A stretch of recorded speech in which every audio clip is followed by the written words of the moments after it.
Et Russell qui compare Mercedes et Williams. Bon, bah, je crois que la comparaison est facile à faire, hein, du coup. L'esprit chez Williams était immense, tout le monde là-bas travaillait très dur, ils étaient passionnés, mais tout au long de ma période là-bas, l'équipe traversait une période difficile. La saison 2019 n'était pas une année de performance et 2020 était une année de survie. Lorsque la pandémie a frappé, l'équipe a dû faire tout ce qu'elle pouvait pour survivre, et rester à flot et ne pas faire faillite. Ça a fait payer un lourd tribut à tout le monde au sein de l'entreprise. Il est évident aujourd'hui, grâce à la vente de l'entreprise et à sa reprise, que l'équipe est vraiment sur la bonne voie.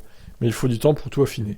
Du côté de sa nouvelle équipe, Russell salue l'impact de la culture qu'a réussi à implanter Wolff.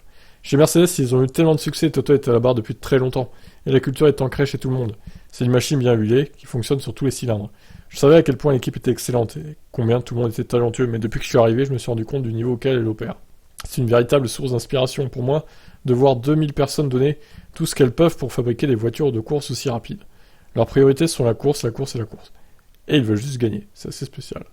La différence entre les deux teams se joue donc sur les moyens qu'elles déploient, mais les deux parviennent à conserver leurs employés à long terme. Il y a beaucoup de personnes clés ici en particulier dans l'équipe de course qui sont là depuis l'époque Honda et grâce au succès de Ross Brawn. Il y a toujours eu beaucoup d'énergie fraîche et nouvelle qui arrive et qui apporte de grandes choses à l'équipe.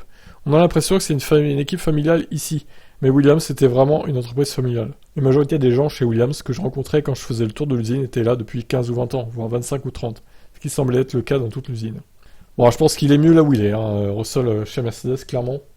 Il a plus d'avenir que chez Williams, Williams, honnêtement, c'est une écurie de fond de grille, hein. De toute façon, à mon avis, ça va rester pendant longtemps. C'est pas avec Albon et surtout Latifi qui vont redresser la barre de toute façon, même si Albon n'est pas mauvais, c'est vrai.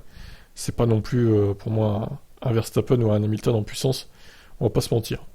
Mais bon, il est pas trop mauvais. Par contre, Latifi, il faudrait voir à le remplacer, effectivement. Donc Russell, bah écoutez, il fait le boulot chez Mercedes, ça. C'est tout ce qu'on lui demande. Allez, ciao ciao.